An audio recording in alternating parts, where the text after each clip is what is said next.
الصلاة والسلام عليك يا حبيب الله، الصلاة والسلام عليك يا شفيع المذنبين، الصلاة والسلام عليك يا رحمة للعالمين. الحمد لله نحمده ونستعينه ونستغفره ونستهديه ونؤمن به ونتوكل عليه ونشكره ونغفره ونعوذ بالله من شرور أنفسنا ومن سيئات أعمالنا. من يهده الله فلا مضل له ومن يضلله فلا هادي له، ونشهد أن لا إله إلا الله وحده لا شريك له، وأشهد أن محمدا عبده ورسوله صلى الله عليه وعلى آله وصحبه وبارك وسلم تسليما كثيرا كثيرا.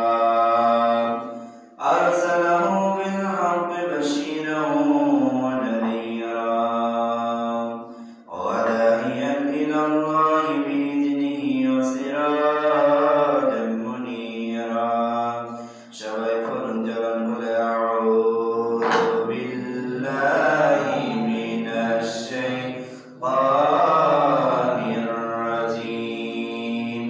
বিসমিল্লাহির রহমানির নবী ইয়া আইয়ুহাল্লাযীনা আমানু সাল্লু আলাইহি ওয়া সাল্লিমু তাসলিমা। আল্লাহুম্মা সাল্লি আলা সাইয়্যিদিনা মাওলানা মুহাম্মাদ ওয়া আলা আলি সাইয়্যিদিনা মাওলানা। নবী গো তোমার ভালোবাসায়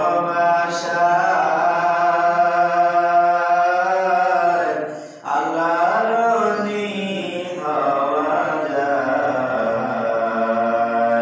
নবী গো তোমার ভালোবাসায় আল্লাহর জান্নাত মিলে যায়। আল্লাহুম্মা সাল্লি আলা সাইয়্যিদিনা মাওলানা ওয়া আলা আলি সাইয়্যিদিনা মাওলানা। লা ইলাহা ইল্লাল্লাহ, লা ইলাহা ইল্লাল্লাহ, লা ইলাহা ইল্লাল্লাহ, লা ইলাহা ইল্লাল্লাহ।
রাসূলুল্লাহ আমি তখন সিদ্ধান্ত নিলাম ওই জবান যে জবান দিয়ে আমি আল্লাহকে ডাকছি ওই জবান থেকে আমার প্রিয় বন্ধু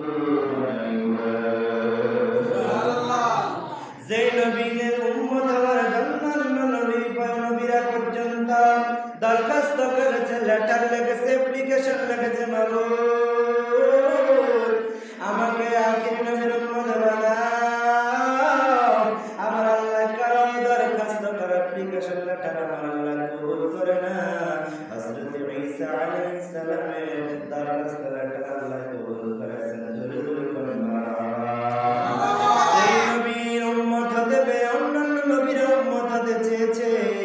আমরা চাই না বিনা চাওয়াতে যে আল্লাহ দয়া করে মনে করে হাবিবের উম্মত বানায় দিয়েছে গো ওই নবীর দরবারে দুরূদ শরীফ পড়ার দরকার আছে না আর zaman বলে বলে আছে না ও নুরুল সুবহান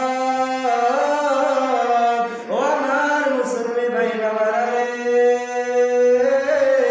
নবী কত সম্পদ কমর কত মূল্য রতন যদি আমরা জানতাম যদি আমরা বুঝতাম কখনো যুবকেরা কখনো বৃদ্ধরা রাসূলের সুন্নাত ছাড়তো না সারাটা দিন রাত 24 ঘন্টা শুধু রাসূলের সুন্নাতের উপরে আমল করতে বলেন ঠিক না ঠিক আমরা আল্লাহকে ভুলে গিয়েছি আল্লাহর রাসূলকে ভুলে গিয়েছি আল্লাহর ওলি আল্লাহকে ভুলে গেছি কোরআন ভুলে গেছি হাদিস ভুলে গেছি মসজিদ ভুলে গেছি মাদ্রাসা ভুলে গেছি আল্লাহকে ভুলে যাওয়ার কারণে আমাদের সংসারে শান্তি নেই পরিবারে শান্তি নেই গ্রামে গঞ্জে মহল্লা শান্তি নেই বলেন ঠিক না ঠিক জোরে কোন বাবা ঠিক না ঠিক ও আমার ভাইরা বাবারা বন্ধুরা আজকে জুমার যে আলোচনা যে টপিকসের উপর আমরা কথা বলবো সেটা হলো জামাতের সাথে নামাজ আদায় করলে কি সওয়াব কি ফায়দা এবং জামাত কাজা করলে কি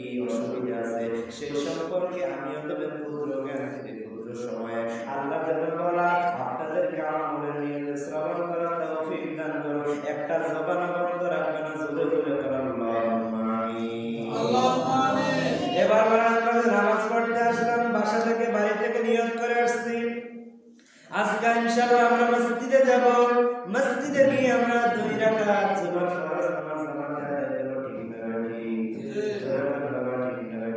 আপনি যে কোনো কাজ করবেন কাজের আগে আপনি নিয়ত করবেন আপনার নিয়ত যদি ভালো হয় আল্লাহ রাব্বুল আলামিন নিয়তের উপর আপনার সব কিছু সমস্যার সমাধান করিয়ে দিবে সুবহানাল্লাহ আমাদের সমাজে দেখবেন মাহফিলের নিয়ত করে যায় বাড়ি থেকে স্ত্রীকে বলে আমি মাহফিলে যাই সন্তানকে বলে আমি ওয়াজ শুনতে যাই কিন্তু ওয়াজ শুনতে যায় বাড়ি থেকে ছুটি নিয়ে যায় বাড়ি থেকে বলে যায় কিন্তু মাগার সে ওয়াজের ধারে কাছে যায় না দোকানপাটে বসে বসে আড্ডা মারে আছে না জোরে করে আছে না ওই মাহফিলে যায় আড্ডা মারটা দিয়ে দোকান থেকে কিছু বুট বাদাম কিনে বাড়িতে নিয়ে এসে বলে আমি মাহফিলে থেকে আসছি কিন্তু সে তো মাহফিলের স্টেজে গেল না যে জায়গায় কোরআন হাদিসের আলোচনা হয় ওই জায়গাটা হলো আল্লাহর জান্নাতের বাড়ি সুবহানাল্লাহ আল্লাহু আকবার আমার ভাইরা বাবারা বন্ধুরা আমরা নিয়ত করে আসছি আমরা জামাত আজকে ইনশাআল্লাহ জুমার নামাজ আদায় করব আল্লাহ যেন আমাদের সকলকে কবুল করুন আমিন আমিন আমার ভাইরা বাবারা বন্ধুরা এবার বলেন নামাজ পড়ার হুকুম কার আল্লাহ জোরে কোন কার যে আল্লাহ আমাকে আপনাকে হুকুম দিয়েছে ওই জিনিসটা কি কম মূল্য না বেশি মূল্য বেশি জোরে কোন কম না বেশি যেটা আল্লাহ নিজে কোরআন কারীমে ঘোষণা দিয়ে বলছে ও আমার বান্দারা আমি আল্লাহ তোমাদের জন্য নামাজ ফরজ দিয়েছি তোমরা নামাজ আদায় করো নামাজের মাধ্যমে যত সমস্যা আছে যত ডিপ্রেশন আছে তুমি সিজদা কইরা আমি মালিকের কাছে বলো আমি মালিক সিজদা থাকা অবস্থায় তোমার সমস্ত সমস্যার সমাধান করিয়ে দেব সুবহানাল্লাহ আপনি যে সাহাবায়ে কেরাম যখন রাসূলের জামানায় রাসূলের যুগে যখন সাহাবায়ে কেরাম সাহাবায়ে আজমাইন আলাইহিস সালাম যখন সাহাবায়ে কেরাম যখন কোনো সমস্যার মধ্যে পড়তেন কাল কি তিনটা কি চারটা, যখনই যে কোনো সমস্যার মধ্যে সাহাবায়ে কেরাম পড়লো, সাহাবায়ে কেরাম দৌড়াইয়া মসজিদের মধ্যে আসা সিজদায় উঠে পড়লো। সুবহানাল্লাহ। আমার নবী বলে, অন্যান্য সাহাবীরা বলে, ইয়া রাসূলুল্লাহ, ইয়া হাবিবাল্লাহ, নবী গো, অমুক সাহাবীকে এখন মসজিদে দেখেছি, এখন তো নামাজের সময় নাই, এখন তো নামাজের ওয়াক্ত না, ওয়াক্ত এখনো দেরি আছে বা নামাজ হয়ে গেছে, আপনার সাহাবী কেন আসছে আমরা তো জানি না। আমার নবী ডাইরেক্ট বলে, সাহাবী এখন ওয়াক্ত নাই, ঠিক আছে, কিন্তু এই সাহাবীকে যে জিজ্ঞাসা করো, এই সাহাবী যে কোন একটা সমস্যার মধ্যে পড়েছে, সমস্যার মধ্যে পড়িয়া মাওলার কুদরতে পাইছে দাঁড়িয়া মাওলার কাছে তার সমস্যাগুলো বলতেছে, আর মালিক মাওলা তার সিজদার বদলে তার সমস্ত সমস্যা সমাধান করে দিয়েছে। সুবহানাল্লাহ। তার সিজদা দেওয়ার কাছে আছে, আমার ভাইয়েরা, বাবার বন্ধুরে, আল্লাহ রাব্বুল আলামিন আহকামুল হাকিমিন কোরআনুল কারীমের মধ্যে জানিয়ে দিচ্ছে, ইন্নাস সালাতা তানহা আনিল ফাহশাই ওয়াল মুনকার। জোরে জোরে বলেন আল্লাহু আকবার। আমার আল্লাহ ডাইকা কয়, বান্দা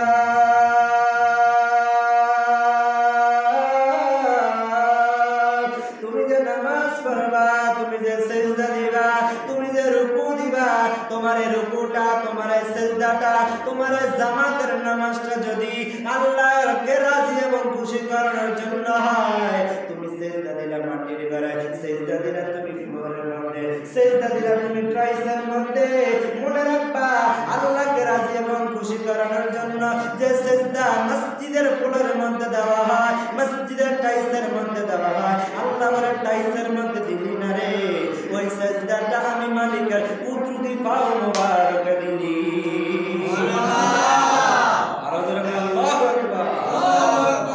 তাহলে কাকে খুশি করানোর জন্য ইবাদত? আল্লাহ। বলেন কাকে? আমার নামাজ, আমার রোজা, আমার হজ, আমার যাকাত, আমার দান সদকা সব কিছু কার খুশির জন্য? আল্লাহ। জোরে বলেন কার জন্য? আবার আমি যে জামাতে নামাজ আদায় করব, দুনিয়ার মানুষকে দেখানোর জন্য না, আমার মালিককে, আমার রবকে দেখাইয়া দাও, আমার মালিক খুশি হইয়া যাবে, তোমার জীবনের গুনাহগুলো মাফ হইয়া যাবে। সুবহানাল্লাহ। আর যদি দুনিয়ার মানুষকে দেখানোর জন্য জামাত বড় করো, জামাত লম্বা করো, দুনিয়ার মানুষকে দেখানোর জন্য রুকু দিলা, সিজদা দিলা, মানুষ আমাকে ভালো বলবে, বাবা দিবে, মাশাআল্লাহ দিবে, মারহাবা দিবে, তুমি সারা জীবন জিন্দেগি নামাজ পড়িরা কপালের মধ্যে দাগ লাগাইতে পারবা বান্দা, তোমার নামাজ কখনো মালিকের দরবারে, রবের দরবারে কখনো কবুল হবে না। জোরে হবে না, হবে না। আমার ভাইয়েরা, বাবারা, বন্ধুরা, আল্লাহ রাব্বুল আলামিন বলে, নিশ্চয়, ইন্নাহু নিশ্চয়, আমার আল্লাহ বলে, নিশ্চয় নামাজ তোমাকে খারাপ কাজ থেকে, অশ্লীল কাজ থেকে তোমাকে ফিরাইয়া রাখবে। এখন বলেন, অনেকে নামাজি আছে, অনেক সাদা দাড়িওয়ালা মুরব্বি আব্বু আছে, নামাজ পড়ে, তাকবীরে উলার সাথে জামাতে নামাজ আদায় করে, আবার যাইয়া খেতের জমির আইঠারে আছে না নাই? আছে। আপনাদের বন্ধুরা নাও রাখতে পারে, আমাদের এলাকায় আছে রে বন্ধু, আপনি নামাজ পড়ে লাভ হবে কি? রোজা রেখে লাভ হবে কি? আপনি দাড়ি টুপি লাগায়া লাভ হবে কি? মিলাদে নিয়ম করে আপনার লাভ হবে কি? ভিতরে আপনার নিফাকি থাকলে, ভিতরে আপনার হারামি থাকলে, আপনার কোনো কিছু করে লাভ হবে না। হারামের মধ্যে কোনো আরাম, জনগণ হারামের ভিতরে কোনো আরাম, হারামের মধ্যে কোনো আরাম। বাবারা, বন্ধুরা, দেখেন কুকুর, যেটাকে আমরা কুকুর বলি, কুত্তা বলি, এটা বছরের বাচ্চাদের 10 থেকে 12টা, আর একটা গাভী বছরের বাচ্চাদের একটা ডিমটা বেড়ে। দেখা যান আপনি নলুয়া গ্রামে খুঁজেন কয়টা কুকুর পাওয়া যাবে, আর আপনি দেখেন হালালের মধ্যে আরাম আছে বন্ধু। কারণ কুরবানি দিচ্ছে অনুষ্ঠিত হয়, দেখবেন বাজারের মধ্যে গরু বাবা নাই, ঠিক নাই? আপনি বাড়ি বাড়ি ঘুরে প্রত্যেকটা যারা গরু পালন করে, প্রত্যেকটা বাড়িতে কমপক্ষে 5-10টা গরু আছে না নাই? আছে। কিন্তু একটা বাড়ির মধ্যে দেখবেন পূজা গেলে একটা কুত্তা পাওয়া যাইবে না, ঠিক নি? কথা বলেন না, ঠিক নি? এই জন্য হারামের মধ্যে আরাম, বলেন বলেন, হারামের মধ্যে আরাম নাই, হালালের মধ্যে আরাম আছে। ঠিক না? যিনি লক্ষ কোটি টাকার মালিক, উনি রাতের বেলা ঘুমাইতে পারে না কেন জানেননি? কি জানি আমার টাকাগুলো ব্যাংক থেকে নিয়ে যায় কিনা। ইদানিং দেখবেন আপনার শুনবেন অ্যাকাউন্টের টাকাগুলো অনেকে নিয়ে যাচ্ছে, হ্যাকাররা হ্যাক করে নিয়ে যাচ্ছে। তাদের ঘুম নাই, তাদের চিন্তা নাই, তাদের কোনো, তারা রাত্রে ঘুমাইতে পারে না। গ্যাস্ট্রিকের ব্যথা, আলসারের ব্যথা, হার্টের ব্যথা, কত রকম স্ট্রোকের রোগী হয়ে গেছে। আর যে ব্যক্তি পরিশ্রম করে রিক্সা চালাইয়া দৈনিক 500 টাকা রুজি করে, রাত্রে সন্ধ্যা হওয়ার পরে সে যখন বাসার মধ্যে যায় ঘুমায়, আরামের একটা ঘুম দেয়, আবার সকালবেলা ফজরের নামাজের কাজে বের হয়ে যায়। ঠিক না ঠিক? যে কোটি টাকার মালিক, আহের আমার ব্যবসার প্রতিষ্ঠানের কর্মচারীগুলো কি করে জানেন?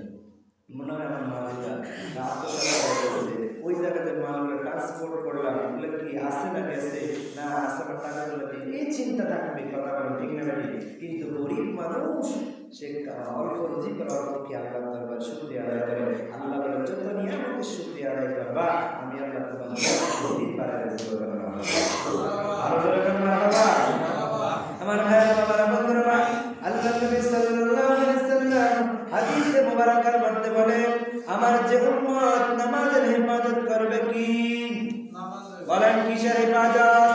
যে ব্যক্তি, যে উম্মত আল্লাহর যে বান্দা রাসূলের যে উম্মত নামাজের হিফাজত করবে, আমার আল্লাহ রাব্বুল আলামিন ওই নামাজটাকে কিয়ামতের ময়দানে নামাজটা তার জন্য নাজাতের ওসিলা বানায় দিবে।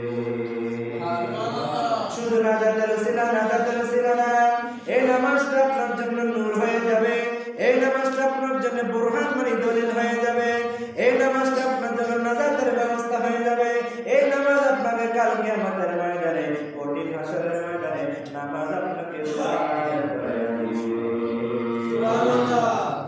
যখন মানুষটাকে কবরে শোয়া দেয়, মানুষটা চিৎকার মেরে মেরে কান্না করে, ওই কান্নার আওয়াজ আমি আপনি কেউ শুনে না, কেউ শুনে না, একমাত্র পশু পাখি গাছপালা তরুলতা সবাই শুনে চিৎকার মেরে মেরে ডাকে, ও আমার আদরের সন্তান, বাবারে তোমাকে কত কষ্ট করে রোদ্রে পুড়ে বৃষ্টিতে ভিজে আমি তোমাকে কত কষ্ট করে লালন পালন করলাম, আজকে তুমি আমার আদরের সন্তান হয়ে আমাকে কেমনে কবরে ঢুকিয়ে দাও। তারপরে যখন একটা একটা করে বাড়বে, তখন ওই ব্যক্তির আমার সন্তান, তোর কি মায়া লাগে না? বাবার জন্য তোর জন্য কত কষ্ট করলাম বাবা, আজকে তোমার মায়া লাগে না?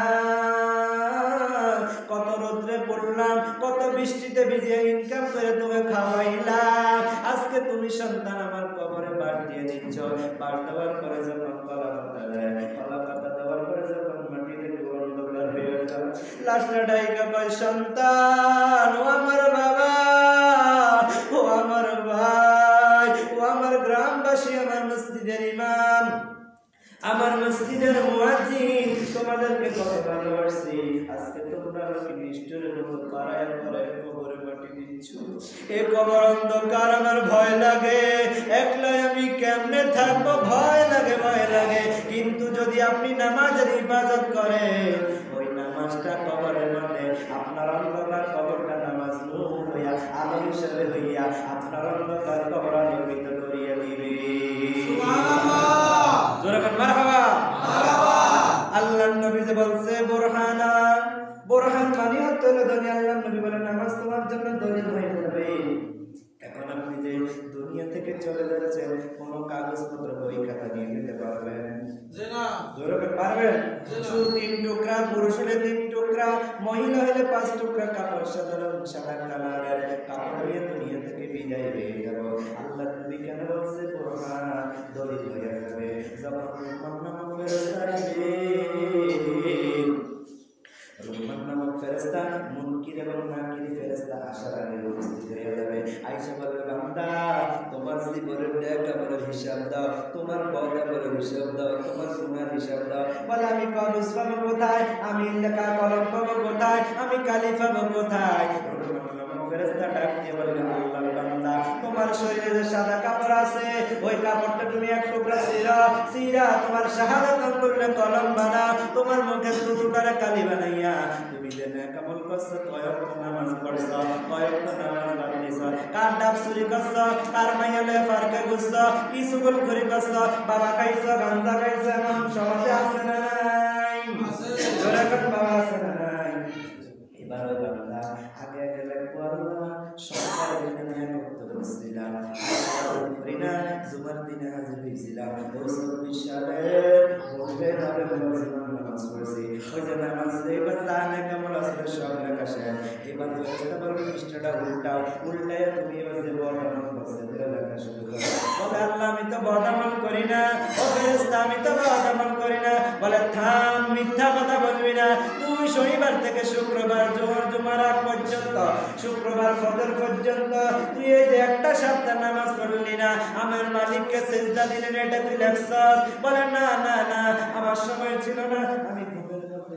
ছিলাম ফেরেশতা বলবে আজকে এই পাটফারি চলবে না ফেরেশতার কাছে পাটফারি চলবে না বলবেন বল চলবে বলবে আল্লাহ ফেরেশতা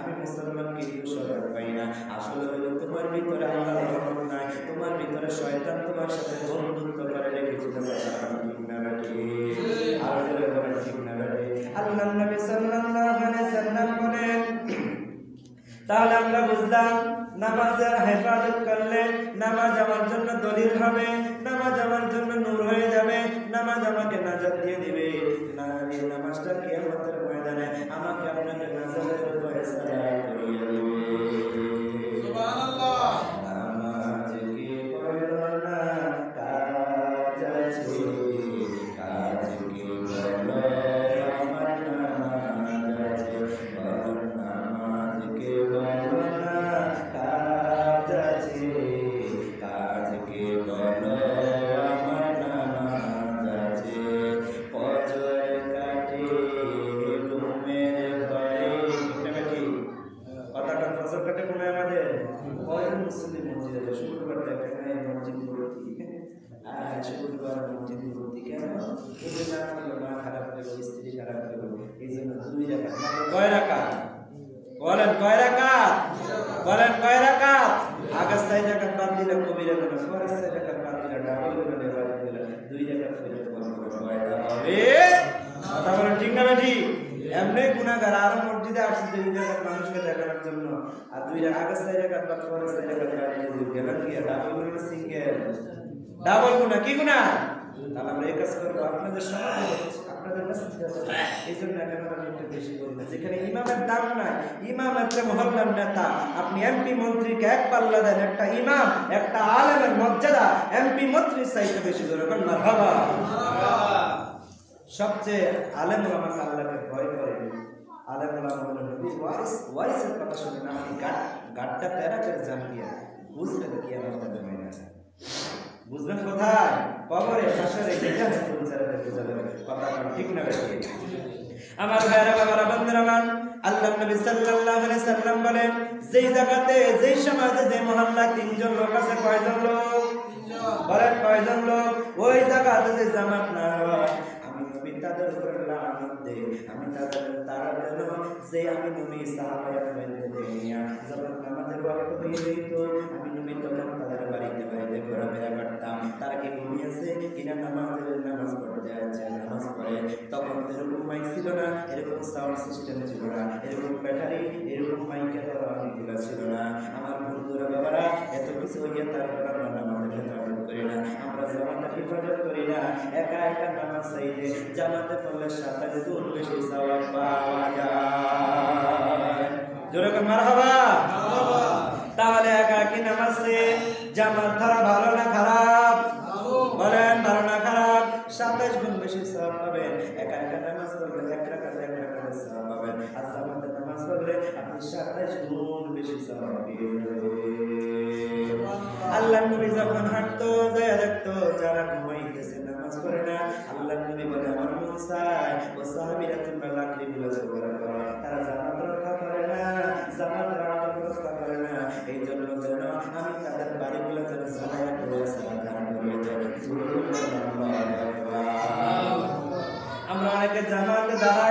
দাঁড়ানোর চিহ্ন মনে রাখবেন, ইমামের দিকে আগে তাকাবেন। ইমাম অনেক সময় দেখা যায় জামাতে দাঁড়িয়ে যায় মুসল্লির পিছনে দিয়ে আসা বাম সাইডটা দিকে দাঁড়ায়, ডান সাইড খালি থাকে, এমন আছে না? মনোযোগ দিয়ে শোনেন, আমি কিন্তু অন্যদিন দেখলাম কিন্তু আপনাকে ডাক দিয়ে বলবো, আপনাকে বলবো আপনি কি ওয়াজ মনে ওই একটা নিশ্চয় স্যার আপনাদের চলে গেছে, ঠিক না বেশি? কোন সাইডটাকে পূরণ করবেন? বলেন কোন সাইড? আপনি ইমামের পিছনে যিনি আছে ওনাকে খেয়াল করবেন, ইমাম থেকে কি ডান দিকে বেশি না বাম দিকে বেশি? আপনি ওই আন্দাজ করে আপনি দাঁড়াইবেন। যদি দেখতেছেন পিছে মানুষগুলো আসে বা আসলে আমার জামাতটা পরিপূর্ণ হয়ে যাবে, আমার কাতারটা পরিপূর্ণ হয়ে যাবে, তাহলে আপনি সুন্দরভাবে সেই সিস্টেমে দাঁড়িয়ে যাবেন। আর যখন দেখবেন আপনার ডান সাইডে কম, বাম সাইডে আমাদের কেমন গিয়ার দেখেন, বাম সাইডটা পূরণ করে ফেলে। আমরা যখন জামাতের মধ্যে দাঁড়াই, কেউ কাতারের আগে কেউ কাতারের পরে আসে না নাই? কারো পা উত্তরে, কারো পা দক্ষিণে, কারো পা আসমানে, কারো পা জমিনে আছে না নাই? আল্লাহর নবী বলছে যখন তুমি সিজদা করবা, যখন তুমি জামাতে দাঁড়াইবা, তোমার যে দুইটা কাঁধ আছে, তোমার ওই পায়ের কাঁধের সাথে তোমার কাঁধ লাগাইয়া দাঁড়াইবা, এটা হলো জামাতের সুন্নাত। দাঁড়াইছে গায়ে বাপরা সমুদ্র পারে কি একটা মশা দিয়ে কথা বলেন ঠিক না বেটি? জোরে বলেন ঠিক না বেটি?